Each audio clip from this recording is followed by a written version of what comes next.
Praise the Lord. ദൈവനാമത്തിന് മഹത്വം ഉണ്ടാകട്ടെ. ഇന്നത്തെ നമ്മുടെ അല്പസമയത്തെ ചിന്തയ്ക്കായിട്ട് എടുത്തിരിക്കുന്ന വാക്യങ്ങൾ ഗലാത്യ ലേഖനം 2-ാം അധ്യായത്തിൻ്റെ 7, 8, 9 വാക്യങ്ങളാണ്. അതിങ്ങനെ വായിക്കുന്നു: നേരെ മറിച്ച് പരിച്ഛേദനയുടെ അപ്പോസ്തലത്വത്തിനായി പത്രോസിനോടുകൂടെ വ്യാപരിച്ചവൻ ജാതികൾക്കായി എന്നോടുകൂടെയും വ്യാപരിച്ചതുകൊണ്ട് പത്രോസിന് പരിച്ഛേദനക്കാരുടെ ഇടയിലെ സുവിശേഷ ഘോഷണം എന്ന പോലെ എനിക്ക് അഗ്രചർമ്മക്കാരുടെ ഇടയിലെ സുവിശേഷ ഘോഷണം ഫലമേൽപ്പിച്ചിരിക്കുന്നു എന്ന് കണ്ടു. എനിക്ക് ലഭിച്ച കൃപ അറിഞ്ഞുകൊണ്ട് തൂണുകളായി എണ്ണപ്പെട്ടിരുന്ന യാക്കോബും കേഫാവും യോഹന്നാനും ഞങ്ങൾ ജാതികളുടെ ഇടയിലും അവർ പരിച്ഛേദനക്കാരുടെ ഇടയിലും സുവിശേഷം അറിയിപ്പാൻ തക്കവണ്ണം എനിക്കും ബർന്നബാസിനും കൂട്ടായ്മയുടെ വലങ്കൈ തന്നു. ഈ വാക്യങ്ങൾ വായിക്കുമ്പോൾ നമുക്ക് 2 സുവിശേഷങ്ങളുള്ളതായിട്ടാണ് മനസ്സിലാകുന്നത്.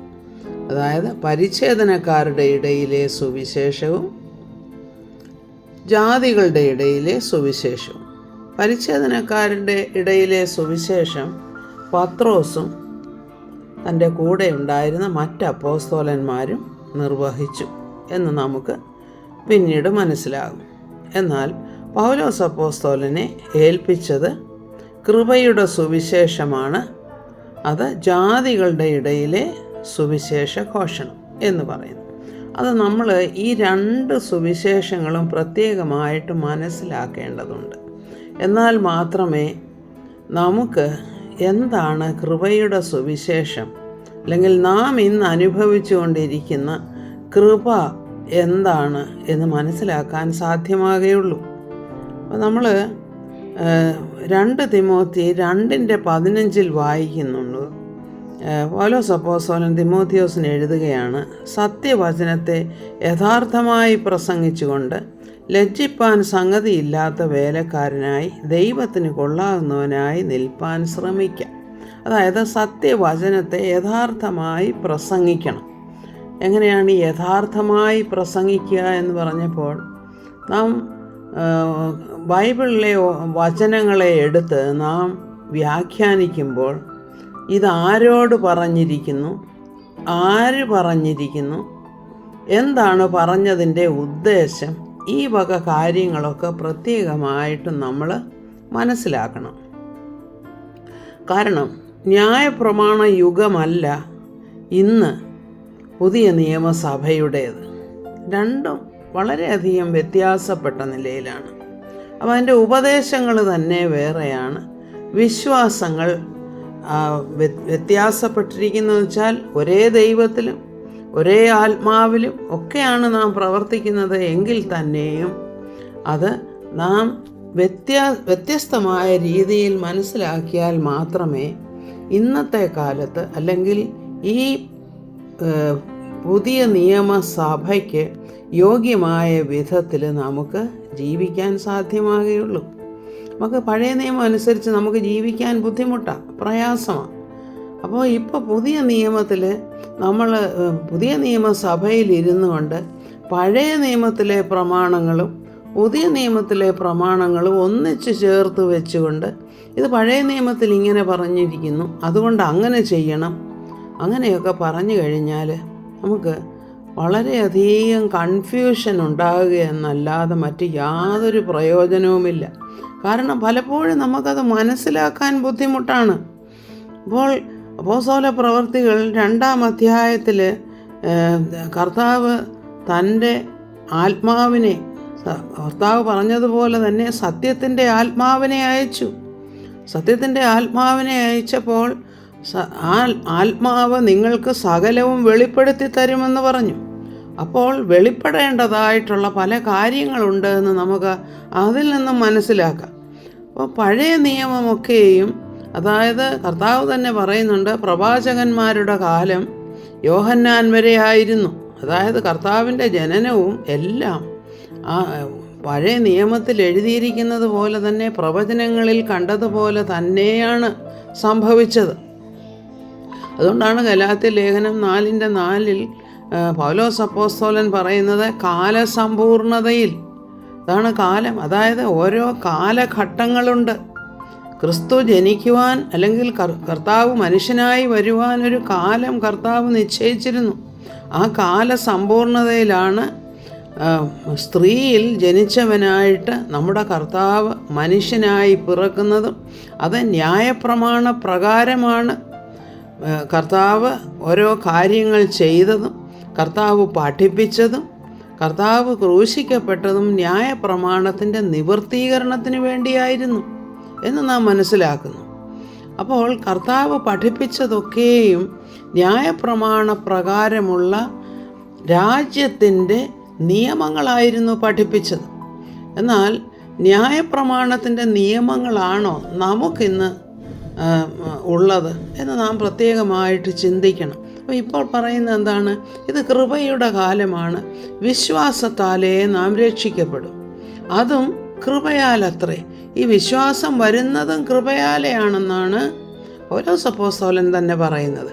അപ്പം ഇതാണ് രണ്ട് സുവിശേഷങ്ങളെന്ന് പറയുന്നത്.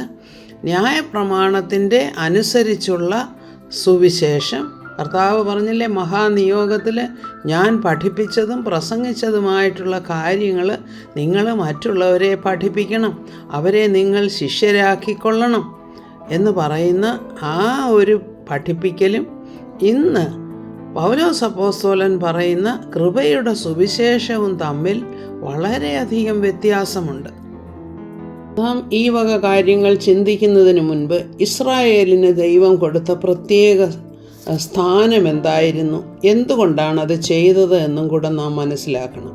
ഉൽപ്പത്തി പുസ്തകം 12-ാം അധ്യായത്തിൽ നമ്മൾ വായിക്കുന്നുണ്ട്, കർത്താവ് അബ്രഹാമിനെ തിരഞ്ഞെടുത്ത് അബ്രഹാമുമായിട്ടൊരു ഉടമ്പടി ചെയ്യുന്നു. അത് ഇപ്രകാരമായിരുന്നു: നിന്നെ ഞാൻ വലിയൊരു ജാതിയാക്കും, അവരിലൂടെ എല്ലാവരും അനുഗ്രഹിക്കപ്പെടും. അതായത് ലോകം മുഴുവനും അനുഗ്രഹിക്കപ്പെടും. അത് കർത്താവും അബ്രഹാമിൻ്റെ സന്തതിയായിട്ടാണ് വരേണ്ടത്. എന്നാൽ ഒരുക്കമുള്ള ഒരു ജനം കർത്താവിൻ്റെ കൂടെ ഉണ്ടായിരിക്കണം. ഒരു കൂട്ടം ആളുകൾ കർത്താവിനെ സ്വീകരിക്കുന്നവരായും കർത്താവിൻ്റെ കാര്യങ്ങൾ ഒക്കെ മറ്റുള്ളവർക്ക് പറഞ്ഞു കൊടുക്കുന്നവരായിട്ടും അവരെ തിരഞ്ഞെടുക്കുകയായിരുന്നു. അപ്പോൾ അവരെ കർത്താവ് വിളിക്കുന്നത് രാജകീയ പുരോഹിത വർഗമെന്നാണ്. അത് നമുക്കവിടെ എക്സോഡസ്, അതായത് പുറപ്പാട് പുസ്തകം 19-ാം അധ്യായത്തിൽ നമുക്ക് കാണാം. അവിടെ പറയുന്നത്, നിങ്ങൾ എൻ്റെ വാക്ക് കേട്ട് എൻ്റെ ഉടമ്പടി പ്രമാണിച്ചാൽ നിങ്ങൾ എനിക്ക് പുരോഹിത രാജ്യവും വിശുദ്ധ ജാതിയുമായിരിക്കുമെന്ന്. അപ്പോൾ പുരോഹിതന്മാരെക്കുറിച്ച് എന്താണ് ഉദ്ദേശിക്കുന്നത്? ദൈവവുമായിട്ട് ഉള്ള ആ ഒരു റിലേഷൻഷിപ്പ് കീപ്പ് ചെയ്യുന്നതിന് വേണ്ടി മറ്റുള്ളവരെ ദൈവത്തിലേക്ക് കൊണ്ടുവരണം. അതാണല്ലോ ഒരു പുരോഹിതൻ്റെ ജോലി എന്ന് പറയുന്നത്.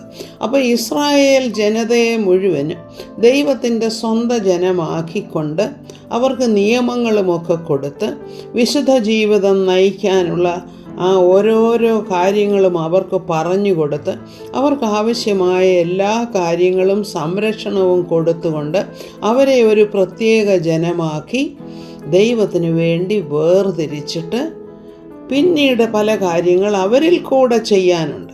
അപ്പം കർത്താവ് ഭൂമിയിൽ വരാനിരുന്നത് തന്നെ പാപപരിഹാര യാഗമായിട്ട് അർപ്പിക്കപ്പെടുവാൻ വേണ്ടിയാണ്. അത് കർത്താവ് തന്നെ പറയുന്നുണ്ട്. ശുശ്രൂഷിക്കപ്പെടുവാനല്ല, ശുശ്രൂഷിക്കുവാനും അനേകർക്ക് വേണ്ടി തൻ്റെ ജീവനെ മറുവിലയായി കൊടുക്കാനുമായിട്ടാണ് വന്നതെന്ന്. അപ്പോൾ ഈ യഹൂദന്മാർക്ക് ചട്ടങ്ങളും നിയമങ്ങളും ആരാധനാ രീതികളും വിശുദ്ധീകരണ പ്രക്രിയകളും അങ്ങനെ പല കാര്യങ്ങൾ അവർക്ക് ആ നിയമത്തിൽ കൂടെ കൊടുത്തിരുന്നു. അപ്പോൾ എല്ലാ വർഷവും പാപപരിഹാര ബലിയായിട്ട് ആട്ടുകൊറ്റന്മാരെ അർപ്പിക്കുന്ന നേരത്ത് കർത്താവിൻ്റെ ക്രൂശീകരണത്തെ പ്രതിനിധീകരിക്കുന്നതായിട്ടാണ്, അല്ലെങ്കിൽ ഒരു നിഴലായിട്ടാണ് അത് പഴയ നിയമത്തിൽ ആയിരിക്കുന്നത്. അപ്പോൾ കർത്താവ് ഈ നിയമമനുസരിച്ച് മനുഷ്യനായി ജീവിച്ച് നിയമത്തിൻ്റെ പൂർത്തീകരണത്തിനായിട്ട് കർത്താവ് ആ പാപപരിഹാര യാഗം തന്നിൽ കൂടെ നിവർത്തിച്ച് നമുക്കെല്ലാവർക്കും വേണ്ടി, അതായത് വിശ്വസിക്കുന്ന ഏവർക്കും രക്ഷാകാരണമായി തീരുന്നതിന് വേണ്ടി ഒരിക്കലായിട്ട് കർത്താവ് തന്നെ യാഗമർപ്പിച്ചു. അപ്പോൾ ഈ കാര്യങ്ങളൊക്കെയും മറ്റുള്ളവരെ പറഞ്ഞു മനസ്സിലാക്കാൻ വേണ്ടിയിട്ടും കൂടെയാണ് ഈ യഹൂദന്മാരെ പ്രത്യേകമായിട്ട് തിരഞ്ഞെടുത്തത്. അപ്പോൾ അവരിൽ നിന്നും കർത്താവ് വിശ്വസ്തതയും സ്നേഹവും കരുതലും എല്ലാം പ്രതീക്ഷിച്ചു. കർത്താവ് അവർക്കതെല്ലാം കൊടുത്തു. എങ്കിൽ തന്നെയും അവരത് റെസിപ്രോക്കേറ്റ് ചെയ്തില്ല. വളരെ കുറച്ച് പേർ മാത്രമേ കർത്താവ് ഇവിടെ ഭൂമിയിൽ ശുശ്രൂഷ ചെയ്ത സമയത്തും കർത്താവിനെ വിശ്വസിച്ചുള്ളൂ. 12 ശിഷ്യന്മാരുണ്ടായിരുന്നു. അവരെയും കർത്താവ് ശുശ്രൂഷയ്ക്കായി അയക്കുന്നതായിട്ട് നാം കാണുന്നുണ്ട്. അപ്പോൾ അവരോട് പറയുന്നത് എന്താണ്? നിങ്ങൾ ഇവിടെ തന്നെ ചെയ്യണം, അതായത് ഇസ്രായേൽ മക്കളുടെ അടുത്ത് തന്നെ പോകണം, അല്ലാതെ നിങ്ങൾ ജാതികളുടെ അടുത്തെങ്ങും പോകരുത്. കാരണം ഈ കർത്താവിൻ്റെ പാപപരിഹാര ബലി കഴിഞ്ഞിട്ട് വേണം പാപികളുടെ അടുത്ത് അല്ലെങ്കിൽ ജാതികളുടെ അടുത്തേക്ക് അവരുടെ രക്ഷയ്ക്കായിട്ട് യഹൂദന്മാർ പോകേണ്ടത്. അങ്ങനെ പോയി ദൈവരാജ്യം സ്ഥാപിക്കണമെന്നുള്ളതായിരുന്നു കർത്താവിൻ്റെ ആഗ്രഹം. അപ്പോൾ കർത്താവ് കാൽവറിയിൽ യാഗമായി തീരാൻ തന്നെ അതുദ്ദേശിച്ചാണ് കർത്താവ് വന്നതെങ്കിലും അതിന് കാരണമായി തീർന്നത് യഹൂദന്മാരുടെ തിരസ്കരണം ആണല്ലോ. അപ്പോൾ യഹൂദന്മാർ കർത്താവിനെ തിരസ്കരിച്ചതിനെ കുറിച്ചാണ് വിശുദ്ധ പത്രോസ് അപ്പോസ്തല പ്രവൃത്തികൾ 2-ാം അധ്യായത്തിൽ അവരെ കുറ്റപ്പെടുത്തുന്നതായിട്ട് നമ്മൾ കാണുന്നത്. അപ്പോൾ കർത്താവിൻ്റെ പരിശുദ്ധാത്മാവ് വന്നു, കാത്തിരുന്നവർക്കൊക്കെ പരിശുദ്ധാത്മാവിനെ ലഭിച്ചു. അത് കൊടുത്തത് എന്തിനാണെന്ന് വെച്ചാൽ തന്നെ ഇവർ രാജ്യത്തിൻ്റെ സുവിശേഷം മറ്റുള്ളവരോട് അറിയിക്കണം. അതിനു വേണ്ടിയിട്ടാണ് കർത്താവ് അവരെ ശക്തീകരിച്ചത്. അതായിരുന്നു രാജ്യം സ്ഥാപിക്കാൻ വേണ്ടിയിട്ടാണ് കർത്താവ് അവരുടെ ഇടയിൽ വന്ന് കാര്യങ്ങളൊക്കെ പഠിപ്പിച്ച് സ്വയം യാഗമായി തീർന്നു കഴിഞ്ഞിട്ട് കർത്താവ് സ്വർഗത്തിലേക്ക് പോയി.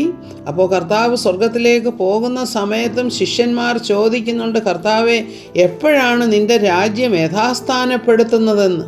അപ്പോൾ കർത്താവ് പറയുന്നു, അതിനുള്ള സമയം പിതാവ് ചെയ്തുകൊള്ളും, നിങ്ങൾ അതിനെക്കുറിച്ച് ഇപ്പോൾ വറി ചെയ്യേണ്ട സമയത്ത് അതെല്ലാം വേണ്ടതുപോലെ തന്നെ ചെയ്യപ്പെടും എന്ന് പറഞ്ഞിട്ടാണ് കർത്താവ് പോകുന്നത്.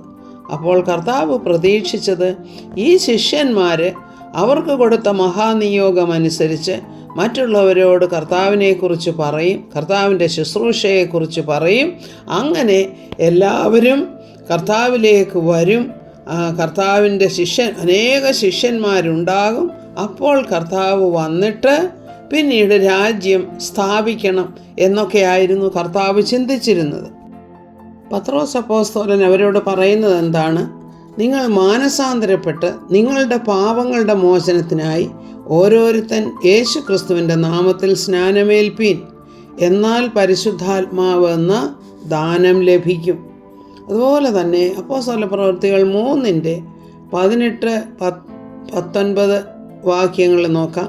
ദൈവമോ തൻ്റെ ക്രിസ്തു കഷ്ടം അനുഭവിക്കുമെന്ന് സകല പ്രവാചകന്മാരും മുഖാന്തരം മുന്നറിയിച്ചത് ഇങ്ങനെ നിവർത്തിച്ചു. ആകയാൽ നിങ്ങളുടെ പാപങ്ങൾ മാഞ്ഞു കിട്ടേണ്ടതിന് മാനസാന്തരപ്പെട്ട് തിരിഞ്ഞുകൊള്ളുവീൻ. എന്നാൽ കർത്താവിൻ്റെ സന്മുഖത്ത് നിന്ന് ആശ്വാസകാലങ്ങൾ വരികയും നിങ്ങൾക്ക് മുൻ നിയമിക്കപ്പെട്ട ക്രിസ്തുവായ യേശുവിനെ അവൻ അയക്കുകയും ചെയ്യും. ദൈവം ലോകാരംഭം മുതൽ തൻ്റെ വിശുദ്ധ പ്രവാചകന്മാർ മുഖാന്തരം അരുളി ചെയ്തതൊക്കെയും യഥാസ്ഥാനത്താകുന്ന കാലം വരുവോളം സ്വർഗം അവനെ കൈക്കൊള്ളേണ്ടതാകുന്നു.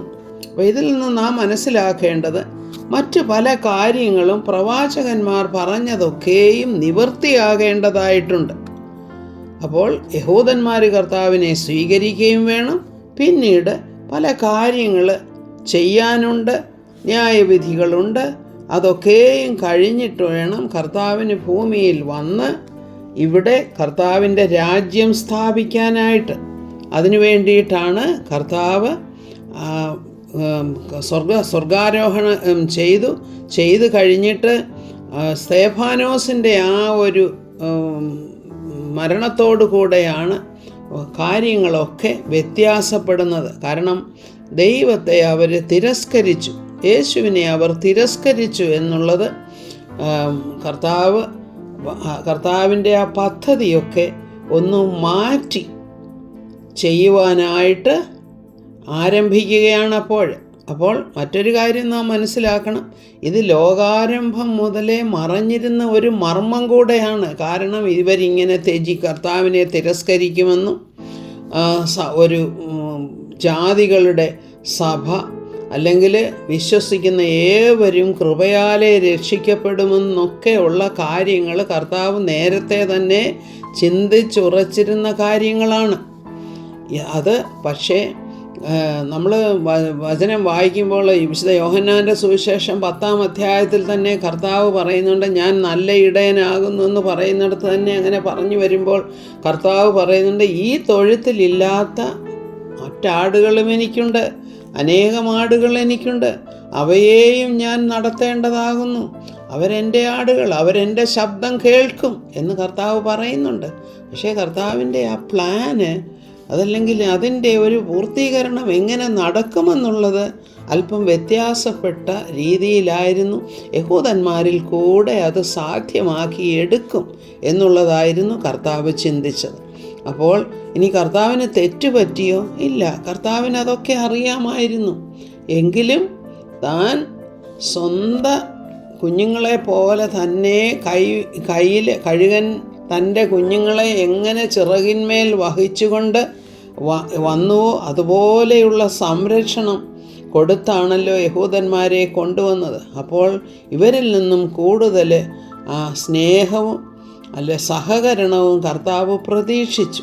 പക്ഷെ അത് ലഭിച്ചില്ല. അപ്പോൾ പിന്നീട് നമ്മൾ എന്താ മനസ്സിലാക്കേണ്ടത്? ആ വ്യത്യാസം അവിടെ വരുന്നത് പിന്നെ എപ്പോഴാണ്? അപ്പോസ്തല പ്രവൃത്തി 9-ാം അധ്യായത്തിൽ പൗലോസ് അപ്പോസ്തലൻ്റെ മാനസാന്തരത്തോടു കൂടെയാണ് ആ ചേഞ്ചൊക്കെയും അതായത് മാറ്റങ്ങളുണ്ടാകുന്നത്. അപ്പോൾ ഈ മാറ്റങ്ങൾ എന്തൊക്കെയാണെന്ന് ചോദിച്ചാൽ വിശ്വാസത്തിൻ്റെ രീതിയിൽ മാറ്റമുണ്ടായി. കൃപയാലെയുള്ള വിശ്വാസത്തിൻ്റെ പ്രസംഗം കേട്ടാണ് ജനം വിടുവിക്കപ്പെടുന്നത്. കൃപയാലേ രക്ഷിക്കപ്പെടുകയാണ്. അതും നമ്മുടെ പ്രവൃത്തി കൊണ്ടെന്നല്ല. അതായത് വിശ്വാസത്തിൻ്റെ പ്രസംഗം കേട്ട് അവർ കർത്താവിനെ സ്വീകരിക്കുന്നു എന്ന് വെച്ചാൽ നാം എല്ലാവരും പാപികളാണെന്നുള്ള ഒരു ബോധമുള്ളവരൊക്കെയും കർത്താവ് നമുക്ക് വേണ്ടിയാണ് കാൽവറിയിൽ യാഗമായി തീർന്നത് എന്ന് വിശ്വസിക്കുമ്പോൾ എന്താണ് സംഭവിക്കുന്നതെന്ന് വെച്ചാൽ കർത്താവ് നമ്മോട് ക്ഷമിച്ചു കഴിഞ്ഞു. അത് നമ്മുടെ പാപങ്ങൾ കർത്താവ് ക്ഷമിച്ചു കഴിഞ്ഞു എന്ന് വിശ്വസിക്കുമ്പോൾ കർത്താവിനോട് നമുക്ക് ആ വലിയ സ്നേഹവും കർത്താവിന് ആ സമർപ്പണവും ഒക്കെ നമ്മളിൽ വരുമ്പോൾ ആ വിശ്വാസം നമ്മിൽ ഉളവാകുന്ന നേരത്ത് അത് കൃപയാലാണ് ലഭിക്കുന്നതെന്നുണ്ട്. എന്നാൽ തന്നെയും ആ സമയത്ത് എന്താണ്? പരിശുദ്ധാത്മാവ് നമ്മിൽ വന്ന് വാസം ചെയ്യുകയാണ്. എഫേസ്യ ലേഖനം 1:13-14 വാക്യങ്ങളിൽ അവിടെ പറയുന്നുണ്ട്, കർത്താവിൻ്റെ ആത്മാവ് നമ്മിൽ വന്ന് വസിക്കുന്നു, അതോടൊപ്പം നമ്മെ മുദ്രയിടുന്നു, നാം കർത്താവിൻ്റെ സ്വന്തമായി തീരുന്നു. ഇതിലാണ് ആ വ്യത്യാസം വരുന്നത്.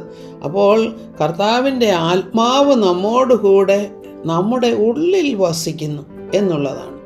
എന്നാൽ രാജ്യത്തിൻ്റെ സുവിശേഷത്തിൽ അവരെ ശക്തീകരിക്കുന്നു എന്നാണ് നാം മനസ്സിലാക്കിയത്. ഇവിടെ കർത്താവിൻ്റെ ആത്മാവ് നമ്മുടെ ഉള്ളിൽ വന്ന് നമ്മെ പൂർണ്ണമായി നിയന്ത്രിക്കുകയാണ്. ഒരുവൻ ക്രിസ്തുവിലായാൽ അവനൊരു പുതിയ സൃഷ്ടിയായി മാറുകയാണ്.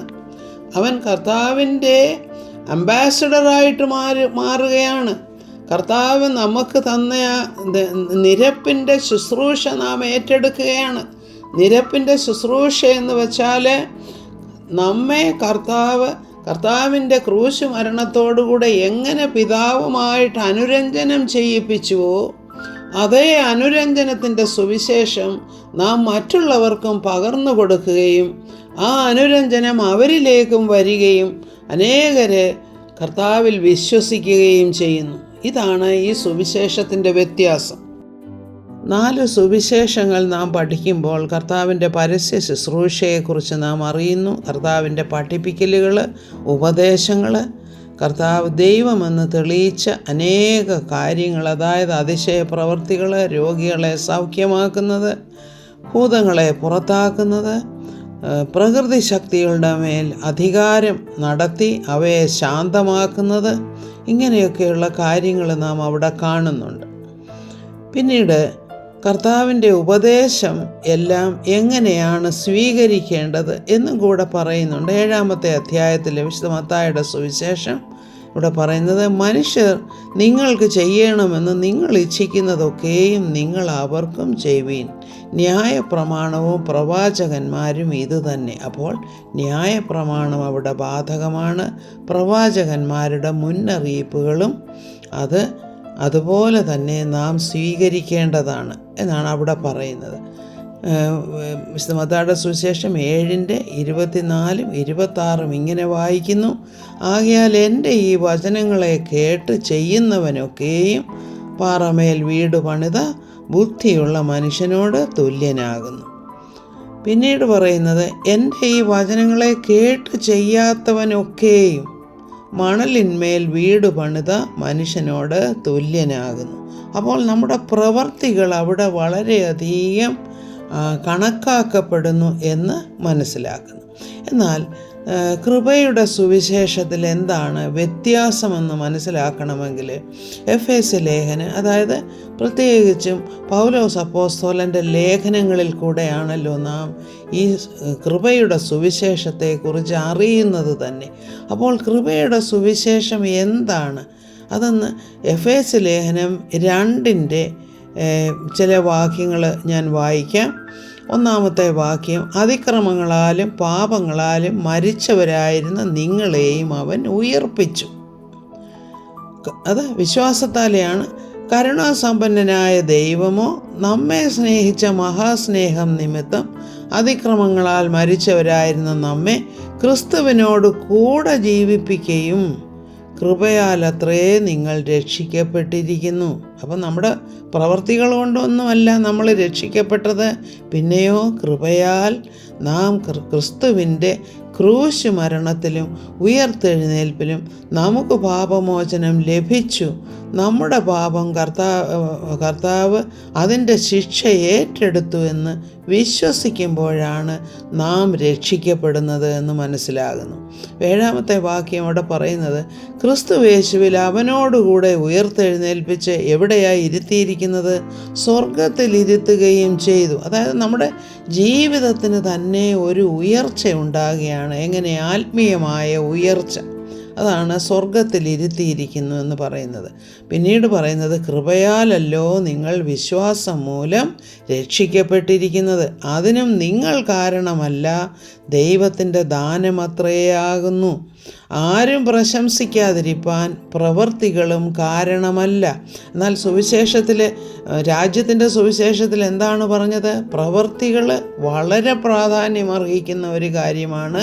ഇവിടെ എന്നാൽ പ്രവൃത്തികൾ രക്ഷിക്കപ്പെട്ടതിൻ്റെ പരിണത ഫലമായിട്ട് വരുന്നതാണെന്ന് നാം മനസ്സിലാക്കുന്നു.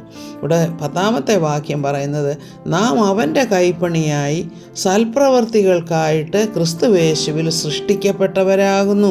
നാം ചെയ്തു പോരേണ്ടതിന് ദൈവം അത് മുന്നൊരുക്കിയിരിക്കുന്നു. ഏത്? നമ്മുടെ നല്ല പ്രവർത്തികൾ നമ്മിൽ നിന്നും വരുന്നു. എങ്ങനെ വരുന്നു? ക്രിസ്തുവിൻ്റെ ആത്മാവ് നമ്മിൽ പ്രവർത്തിക്കുമ്പോൾ. ഇതിൻ്റെ നേരെ വിപരീതമായിട്ടുള്ളതാണ് രാജ്യത്തിൻ്റെ സുവിശേഷത്തിലെ നിയമപാലനങ്ങൾ. അപ്പോൾ ഇവിടെ വിശ്വാസത്താൽ മാത്രമാണ് നാം രക്ഷിക്കപ്പെടുന്നത്. റോമാലേഖനം 4:5 എന്താണ് പറയുന്നത്? പ്രവർത്തിക്കാത്തവനെങ്കിലും അഭക്തനെ നീതീകരിക്കുന്നവനിൽ വിശ്വസിക്കുന്നവനോ അവൻ്റെ വിശ്വാസം നീതിയായി കണക്കിടുന്നു. അതായത് നമ്മുടെ പ്രവർത്തികൾ കൊണ്ടൊന്നുമല്ല, നമ്മെ നീതീകരിക്കുന്നവനിൽ നാം വിശ്വസിക്കുന്നു. അതുകൊണ്ട് നമ്മുടെ വിശ്വാസം നമുക്ക് നീതിയായി കണക്കിടുന്നു എന്നാണ് അപ്പോൾ ഇതെല്ലാം കൃപയാലേ നമുക്ക് ലഭിക്കുന്ന കാര്യങ്ങളാണ്.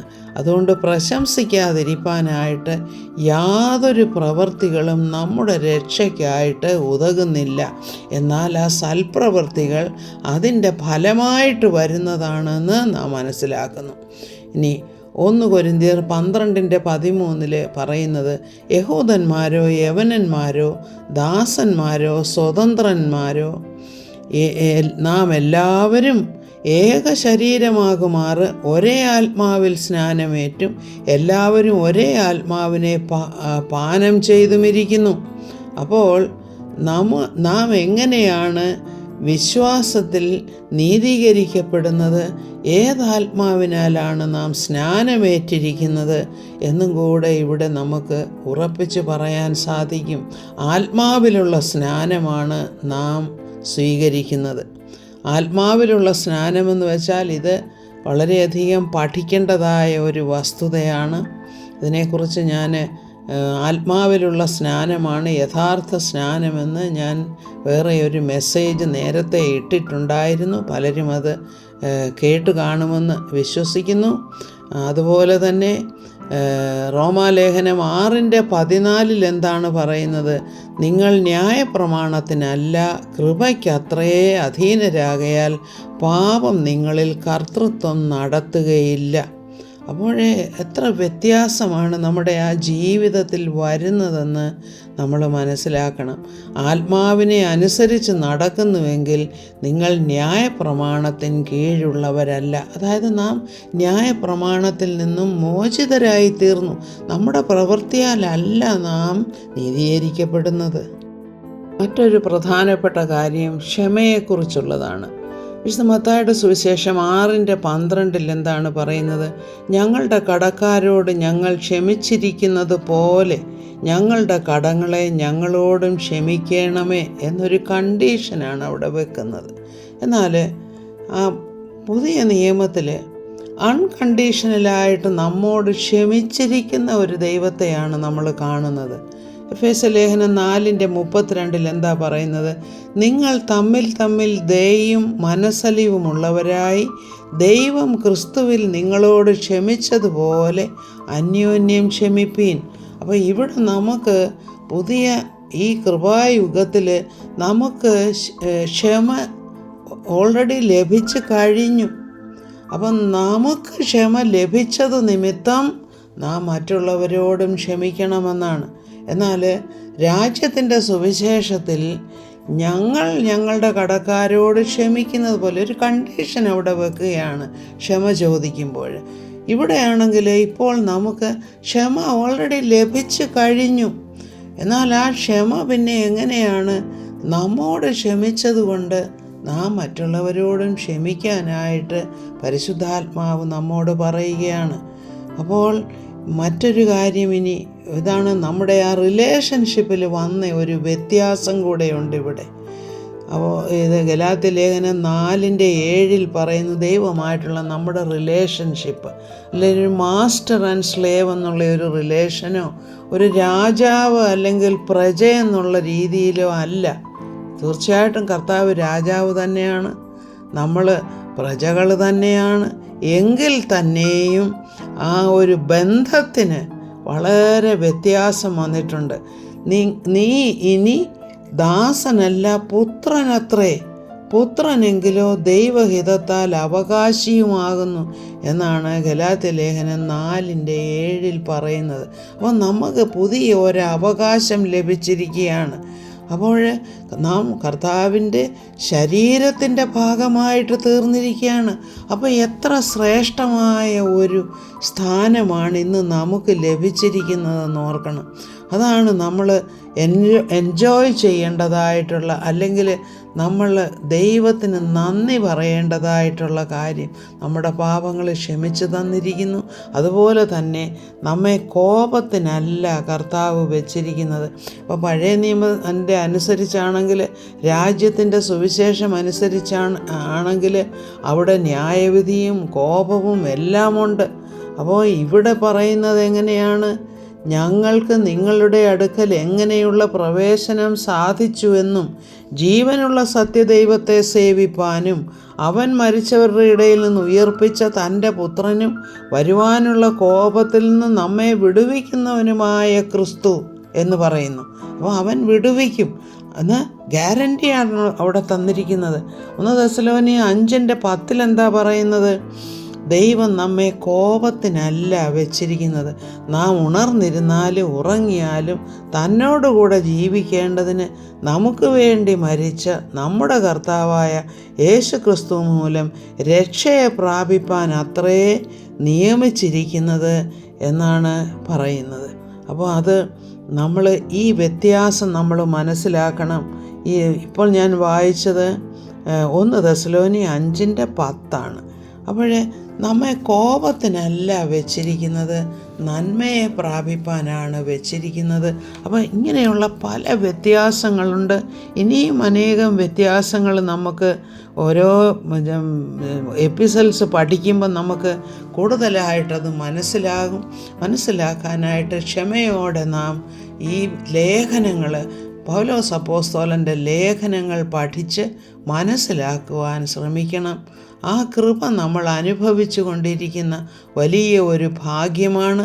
നാം സ്വർഗത്തിലെ പൗരന്മാരായി തീർന്നിരിക്കുകയാണ്. നാം ഭൂമിക്ക് വേണ്ടിയിട്ടുള്ളവരല്ല, നാം സ്വർഗത്തിന് വേണ്ടിയിട്ടുള്ളവരാണ് എന്ന് മനസ്സിലാക്കണം.